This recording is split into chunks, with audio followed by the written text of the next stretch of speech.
అందరికీ నమస్కారం.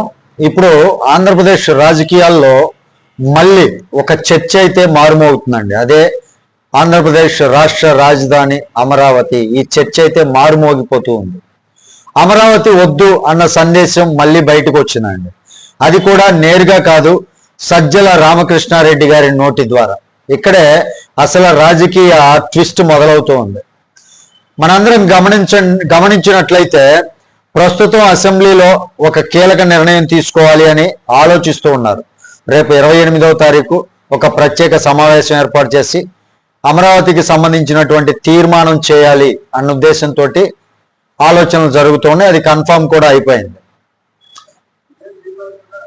అమరావతిని చట్టబద్ధం చేసేటటువంటి దిశగా తీర్మానం చేసి దాన్ని పార్లమెంటుకు పంపటం అసలు ఎందుకు అంటే, భవిష్యత్తులో ఎవరు వచ్చినా రాజధాని మార్పు చేయలేని విధంగా ఒక లీగల్ లాక్ వేయాలి అనేటటువంటి ప్రయత్నం కూటమి అద్భుతమైనటువంటి ప్రయత్నం చేస్తుంది. ఇది కేవలం తీర్మానం అయితే కాదండి, భవిష్యత్తు ప్రభుత్వాలకు ఒక సందేశం అన్నమాట. అంటే గతాన్ని ఒకసారి గుర్తు చేసుకుందాం మనం. ఎందుకు భవిష్యత్తు గురించి ఎంత హర్రీ అవుతున్నారు అంటే, నెక్స్ట్ ఎన్నికల్లోపు ఇది జరిగిపోవాలని ఎందుకు ప్రయత్నం చేస్తున్నారు అంటే, గతాన్ని ఒకసారి మనం తలుచుకున్నట్లయితే, గుర్తు చేసుకున్నట్లయితే, వైఎస్ జగన్మోహన్ రెడ్డి గారి ప్రభుత్వం వచ్చిన తర్వాత ఏమైంది? మొదటిగా 2014 ఎన్నికలప్పుడు అమరావతి రాజధాని, దాన్ని మేము డెవలప్ చేస్తా అన్నారు. కానీ ప్రభుత్వం వచ్చిన తర్వాత ఏమన్నారు? 3 రాజధానుల ప్రతిపాదన తీసుకొచ్చారు. విశాఖపట్నం ఏమో ఎగ్జిక్యూటివ్ క్యాపిటల్ అన్నారు, అమరావతి లెజిస్లేటివ్ క్యాపిటల్ అన్నారు, కర్నూలు వచ్చేసరికి జ్యుడిషియల్ క్యాపిటల్ అన్నారు. బిల్లులు కూడా పెట్టారు. రాష్ట్రం మొత్తం గందరగోళం, రైతుల ఉద్యమాలు, కోర్టు కేసులు, నానా యాగి చేశారనమాట.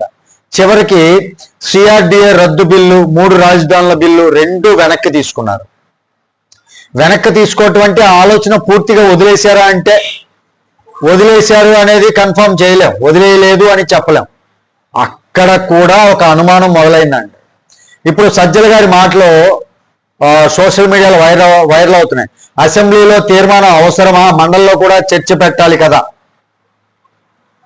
అంటే అసెంబ్లీలో వాళ్ళకి బలం లేదనుకోండి, మండలిలో పెడితే ఏమవుతుంది?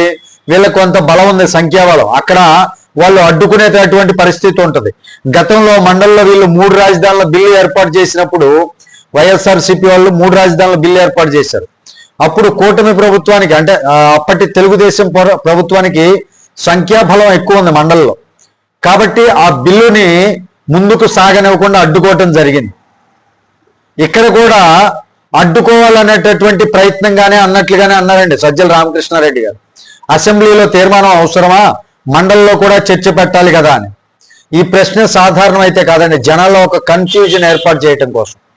చట్టబద్ధత వస్తే మళ్ళీ 3 రాజధానుల, అంటే 3 ముక్కల ఆట ఆడేటటువంటి అవకాశం ఉండదు వీళ్ళకి. అందుకే ఈ అసహనం బయటపడుతుందా అనేటటువంటి సందేహం రాజకీయ వర్గాల్లో వినిపిస్తుందండి.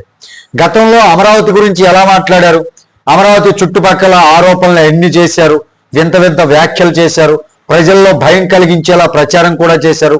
ఇప్పుడు మళ్ళీ అదే లైన్ కనిపిస్తోందా? ఒక ప్రాంతంపై నమ్మకం తగ్గించడం కూడా ఒక రాజకీయ వ్యూహం కావచ్చు అండి. ఇక్కడ ఇంకా మరో కోణం ఒకటి ఉన్నది.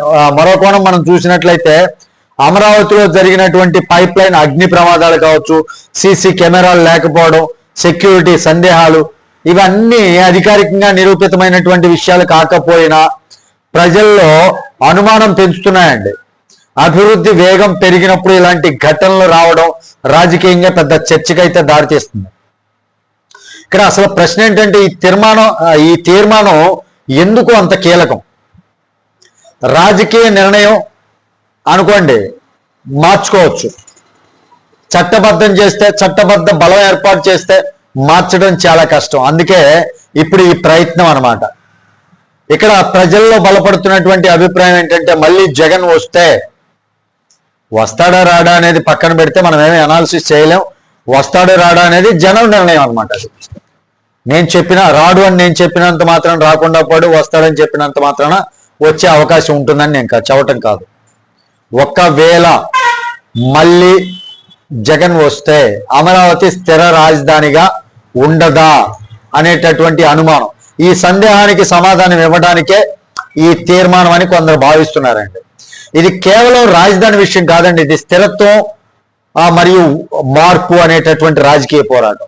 అమరావతి శాశ్వతమా లేక భవిష్యత్తులో మళ్ళీ మార్పు చర్చ వస్తుందా అనేది చూసుకున్నట్లయితే ఈ ప్రశ్నకు సమాధానం ఇవ్వబోయేది ఈ అసెంబ్లీ తీర్మానం అన్నమాట. ప్రజలు అన్ని చూస్తూనే ఉన్నారండి. గతంలో లాగా మాటలు మారిస్తే కుదరదు ఇక్కడ. ఎందుకంటే గతంలో అబద్ధాలు ఎన్నైనా ప్రచారం చేయొచ్చుగాక, కానీ ఇప్పుడు సోషల్ మీడియా ప్రభావితం ఎక్కువ చూపిస్తుంది ప్రజల్లో. ప్రతి ఒక్కటి సోషల్ మీడియాలో దొరికేస్తుంది. ఎవరు ఏం మాట్లాడారు, ఎవరు తర్వాత మాట మార్చారు, ఇవన్నీ ప్రజలు చూస్తున్నారు. రాజకీయాలు మలుపు తిరుగుతున్నాయి. అమరావతి పేరు మళ్ళీ రాజకీయ కేంద్ర బిందువు అయిందండి. ఇప్పుడు ఈ బిల్లు రేపు 28వ తారీఖు, అంటే ఈ తీర్మానం రేపు 28వ తారీఖు చట్టబద్ధత వస్తే ఇక ఏ ప్రభుత్వం వచ్చినా సరే అమరావతి రాజధాని ఫిక్స్. మరి దీనిపైన మీ అభిప్రాయం ఏంటి అనేది కామెంట్ రూపంలో తెలియజేయండి.